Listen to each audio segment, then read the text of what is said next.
A multi-billion-dollar casino empire did not collapse because of declining demand or financial losses. It collapsed because something inside the system was allowed to exist for decades without interruption. Why is this happening? What is being hidden? Who is really benefiting when power operates without effective oversight? And more importantly, how long can a system absorb pressure before it is forced to act? This is not just the story of one man's fall. It is a structural stress test of Las Vegas itself. Stay with this investigation, because the surface story is only a fraction of what is really happening. If you value clear, data-driven analysis, consider liking this video, subscribing, and enabling notifications to follow the full investigation. On November 22, 1989, the Mirage officially opened on the Las Vegas Strip. The total development cost was approximately $630 million, making it the most expensive resort ever built at that time. The project was led by Steve Wynn, who positioned it not as a traditional casino, but as a fully integrated entertainment destination. The original vision was clear. Gambling would no longer be the primary driver. Instead, the resort would monetize experience, a tropical rainforest inside the property, a man-made volcano erupting nightly. Headline performances by Siegfried and Roy. This was not incremental improvement. It was a structural shift in how Las Vegas generated revenue. Within 30 minutes of opening, more than 40,000 visitors entered the property. In 1990, Las Vegas visitation increased by 16% year-over-year, one of the largest single-year increases in the city's history. The Mirage proved that large-scale capital investment combined with spectacle could reshape demand. At that moment, the model appeared highly sustainable, high upfront cost, but offset by massive foot traffic and diversified revenue streams. However, what was built in 1989 was not just a resort. It was a new financial framework for the entire Strip. And that framework still defines Las Vegas today. The original Mirage model was built on direct ownership. Mirage Resorts both owned and operated the asset, allowing full control over revenue, capital allocation, and long-term strategy. That structure began to change in 2000 when MGM Grand Inc. acquired Mirage Resorts for $6.6 billion, later becoming MGM Resorts International. For years, MGM maintained the traditional integrated model, but the real structural shift came in December 2021 when MGM sold the real estate of the Mirage to Vici Properties for approximately $4.25 billion. This was a sale-leaseback transaction. MGM retained operational control temporarily, but the asset itself was transferred into a real estate investment trust structure. In 2022, Hard Rock International acquired the operating business for approximately $1.075 billion. From that point forward, the Mirage became a split-structure asset. Vici owns the land and buildings. Hard Rock operates the resort under a long-term triple-net lease. This is where the pressure begins to build. Under a triple-net lease, the operator is responsible not only for rent, but also for property taxes, insurance, and maintenance. The lease includes annual escalators, typically around 2% or tied to CPI, meaning rent obligations increase regardless of performance. There is no flexibility. Revenue fluctuates. Demand shifts, but rent remains fixed and rising. This structure transfers risk away from the landlord and concentrates it on the operator. And over time, that creates structural pressure. The financial performance of the Mirage in its final operating years reflected a system still generating strong top-line revenue, but under increasing structural pressure.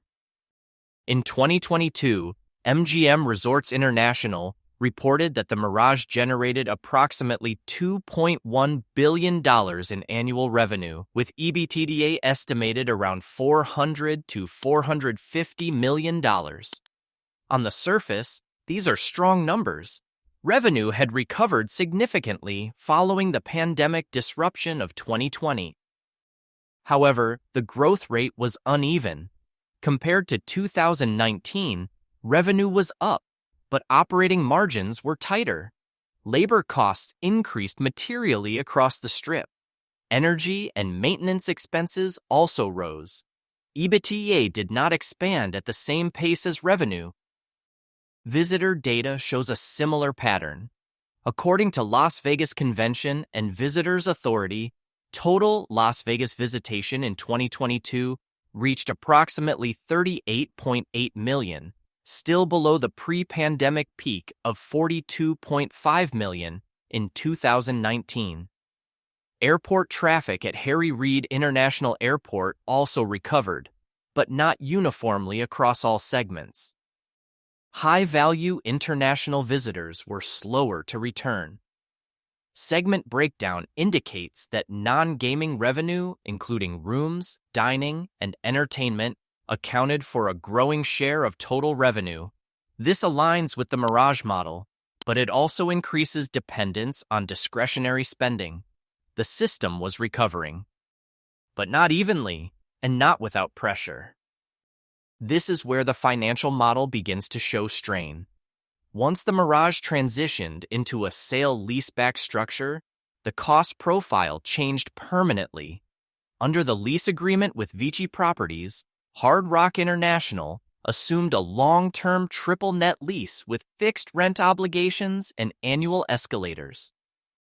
That means rent increases every year, regardless of revenue performance. This is a non-deferrable obligation.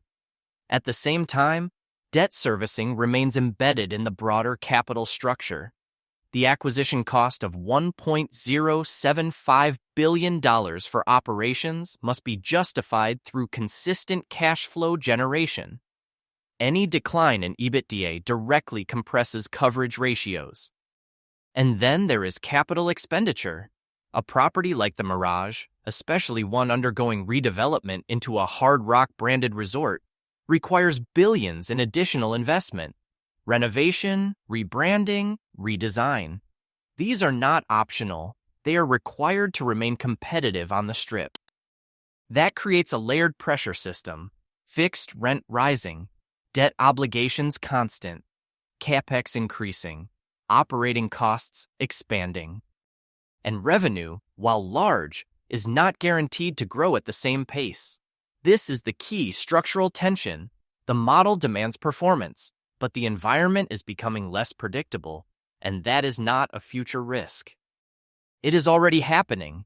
Margins are tightening, cost structures are rising, and flexibility is limited.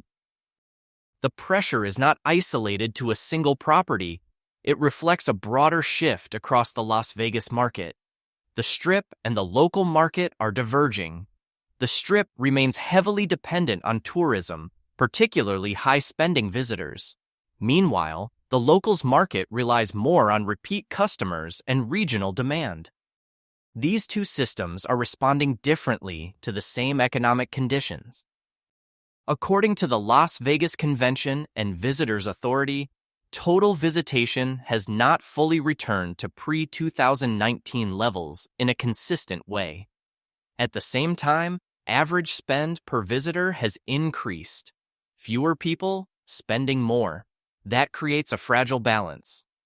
Airport traffic at Harry Reid International Airport has recovered, but international travel remains uneven. High-value segments are more sensitive to global economic conditions. At the same time, competition is expanding. Online gambling continues to grow across multiple states. Regional casinos are capturing demand that once flowed exclusively to Las Vegas. International destinations are investing heavily in integrated resorts. And macroeconomic pressure is building. Interest rates have increased since 2022, raising the cost of capital. Inflation has affected both operating costs and consumer behavior. The market is not collapsing, but it is shifting. And that shift introduces uncertainty into a model that depends on consistency. This is the contradiction at the center of the Mirage model. Revenue remains high. In some cases, it has even exceeded pre-2020 levels. Average spend per visitor has increased. Room rates on the Strip have reached record highs during peak periods. But at the same time, structural pressure is intensifying.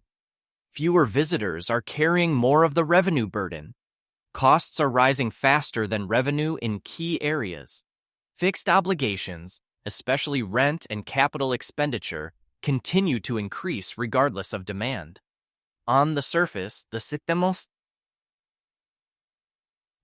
appears strong. Underneath, margins are being compressed. This is the paradox. Growth is visible, pressure is hidden, and that is what makes it dangerous over the long term. Because a model that depends on fewer customers spending more is inherently less stable. Any disruption to demand has a disproportionate impact on revenue, and when fixed costs remain unchanged, even a small decline can create outsized pressure. The system is working, but it is also becoming more fragile. The Mirage is no longer just a property, it is a case study in how modern Las Vegas operates under pressure. A billion-dollar asset separated into real estate and operations. A long-term lease with fixed and rising obligations.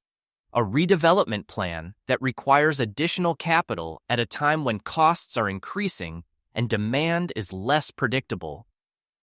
Nothing here suggests immediate failure, but everything points to a long-term stress test. Because the central question is no longer whether the Mirage can generate revenue. It clearly can. The question is whether that revenue can consistently outpace the structural costs embedded in the model. Rent that rises every year, debt that must be serviced, capex that cannot be delayed, and a market that is shifting. This is not about one property. It is about whether the Las Vegas model, built on scale, spectacle, and continuous reinvestment, remains sustainable under these conditions. The system is still functioning, but the test has already begun.